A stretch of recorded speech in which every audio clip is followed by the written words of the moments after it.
Eccoci qua ragazzi, salve a tutti, bentornati sul canale, buon pomeriggio. Prima di iniziare questo nuovo contenuto, calciomercato ovviamente in casa Napoli, arriva l'Here We Go. Per Milinkovic-Savic andiamo anche a sviscerare un po' di numeri e la crescita dell'ormai ex portiere del Torino. Il Napoli si affaccia in Premier per Sterling perché questa situazione Ndoye, pur rilanciando, diciamo, non si sente nemmeno da lontano questo arrivo di fumata bianca e quindi giustamente ci guardiamo intorno. Fatemi sapere la vostra come sempre qui sotto nei commenti. Se passate per la prima volta iscrivetevi al canale se volete attivando la campanellina, così restate aggiornati in maniera cronologica. Se vi piace questo video un bel like fa piacere al sottoscritto e diamo una mano all'algoritmo. Partiamo dalla situazione Savic. Milinkovic-Savic è il nuovo portiere del Napoli. Già il nuovo già non va bene, è un nuovo portiere del Napoli. Accordo totale. Arriva su X l'annuncio tanto atteso di Fabrizio Romano. Savic al Napoli, Here We Go, accordo verbale con il Torino per l'arrivo del portiere serbo nella squadra di Conte. Savic ha detto sì al Napoli a giugno con un costo del cartellino di 21 milioni di euro da versare al Torino in 4 anni. Parte ora la macchina organizzativa, visite mediche, firme e annuncio. Savic si unirà ai compagni per il secondo ritiro, quello del 30 luglio a Castel di Sangro in Abruzzo. Savic al Napoli, risolti anche gli ultimissimi dettagli, ovviamente si collega a Matteo Moretto, il costo finale è 21,5 milioni pagabili in 4 anni. Sono d'accordissimo sul dilazionare il pagamento perché il Napoli, avendo l'obiettivo stagionale tutti gli anni di arrivare in Champions League, con il tesoretto della Champions comunque ti gestisci determinate rate, tra virgolette, per pagare alcuni calciatori. Le caratteristiche del portiere, perché Savic è migliorato tanto con i piedi? Perché poi dobbiamo andare ad esaminare il perché. Savic è stato un portiere che ovviamente ha militato nella squadra del Torino con Juric.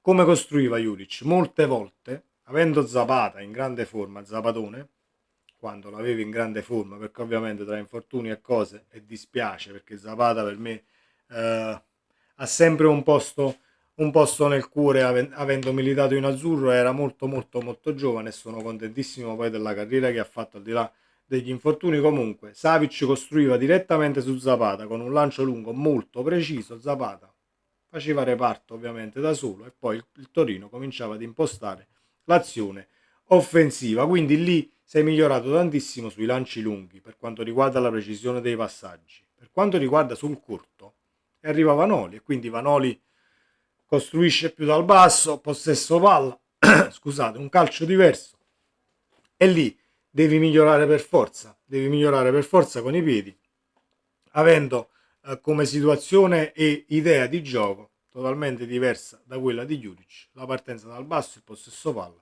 e quant'altro. Ovviamente non è diciamo scontato che tu possa migliorare con i piedi pur allenandoti, un tantino lo devi tenere, cioè i piedi li devi tenere e comunque dal punto di vista della scelta e rischiarla poi la scelta devi starci mentalmente, al di là della tecnica che poi puoi migliorare e quindi con l'allenamento viene fuori qualcosa di buono. Il confronto con Meret che tutti stanno facendo, no ma Meret è superiore qua, è superiore là, io sono andato a vedere alcuni numeri.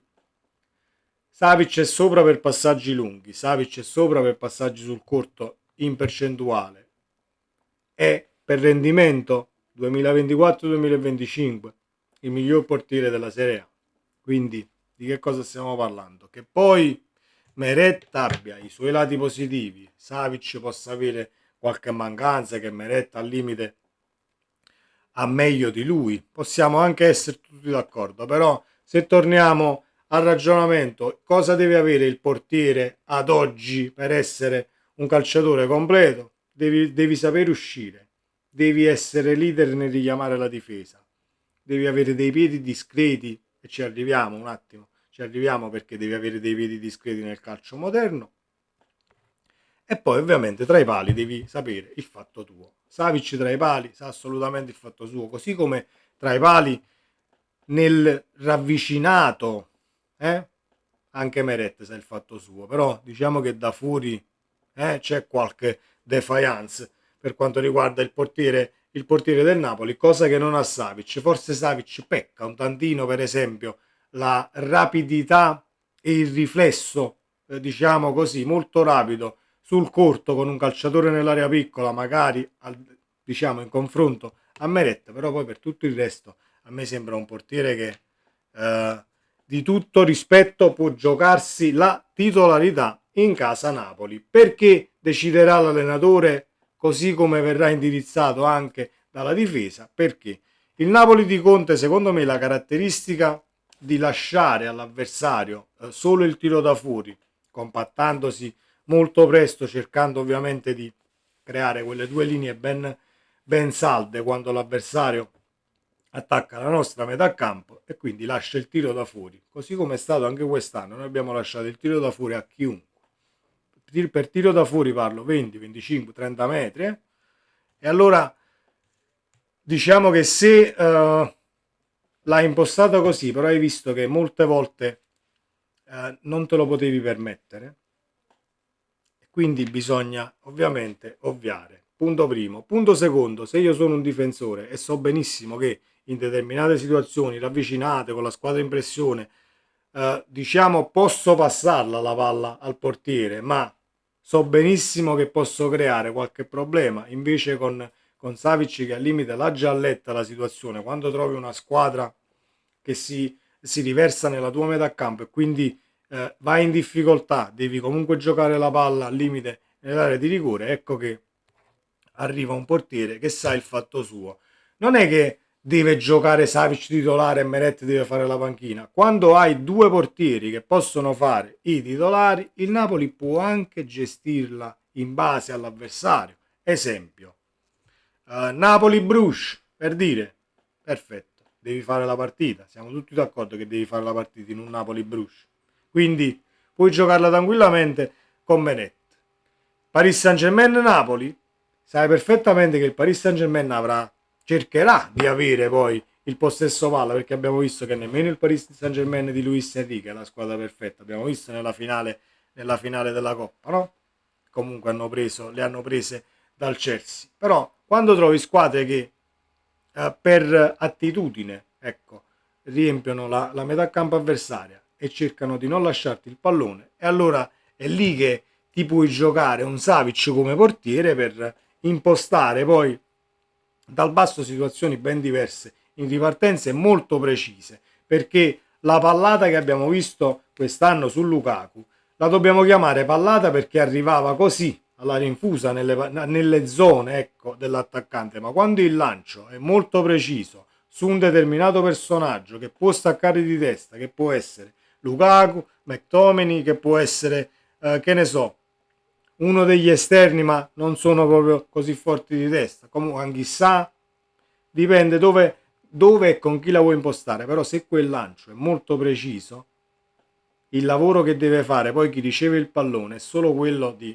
vedere se tutti i movimenti di ciò che si sta costruendo, diciamo, in quella ripartenza sono giusti, e dare il pallone a chi deve per poi andare, tra virgolette, in porta e cercare di essere pericolosi. Ecco perché serve la doppia titolarità per quanto riguarda il portiere. E un applauso al Napoli, perché sono contentissimo che, diciamo, quest'anno abbiamo un volto nuovo tra i pali.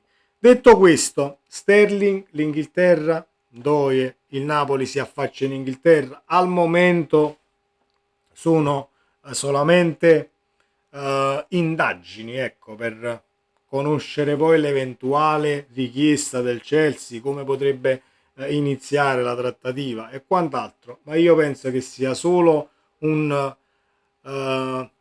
al di là di volersi guardare intorno, che sia più, ecco, l'andare a scoprire le carte per cercare di tirare acqua al proprio mulino, ovvero che Ndoye si muova e il Bologna si muova per concludere anche questa operazione che io credo che il Napoli riesca a portare a casa. Poi nel caso ovviamente ci si mette completamente di traverso, perché io ho letto che il Napoli ha rilanciato oltre i 40 milioni, non sono stati accettati ancora dal Bologna, giornalisti che dicono se fosse stato per Ndoye o se fosse per Ndoye tuttora starebbe già al Napoli. E quindi se i rilanci non sono, diciamo, non sono congrui a quello che vuole la società del Bologna, è giusto che il Napoli si guardi intorno. Sterling, mettiamo che arriva Sterling, sono contento, come si fa a non essere contenti con un eventuale arrivo di un calciatore del genere?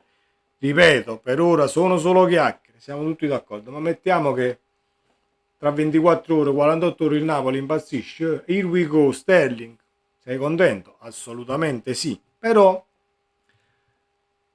devo poi capire e vedere dal punto di vista della doppia fase Conte come l'andrà a gestire, perché non vedo in Sterling poi un calciatore che nella doppia fase possa rendere veramente alla grande. Poi può darsi pure che le motivazioni, se è stato messo sul mercato, se è stato scaricato, nuova società, nuovi obiettivi, al limite l'appetito che mangiando, la fame, calciatori del genere non la perdono mai per quanto riguarda il voler raggiungere obiettivi e il voler vincere partite e trofei, e quindi ben vengano profili di questo livello. Detto ciò, se il Bologna, se il Napoli, a quanto ho letto, è arrivato a 45 milioni, addirittura più il 10 o il 15% sulla futura rivendita, e ancora ci si sta pensando, e allora ragazzi, non ci pensate proprio più.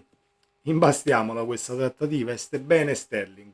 Quando il Napoli si affaccia in Premier e compra dalla Premier, state tranquilli che il calciatore è difficile che lo va a steccare. E poi ricordiamo che il Napoli sta comprando o sta indagando, opzionando calciatori da Siviglia, Manchester City, Manchester United. Portatemi ovviamente chi lo sta facendo e chi se lo può permettere. È sempre Forza Napoli, ci vediamo nel prossimo contenuto. Ciao!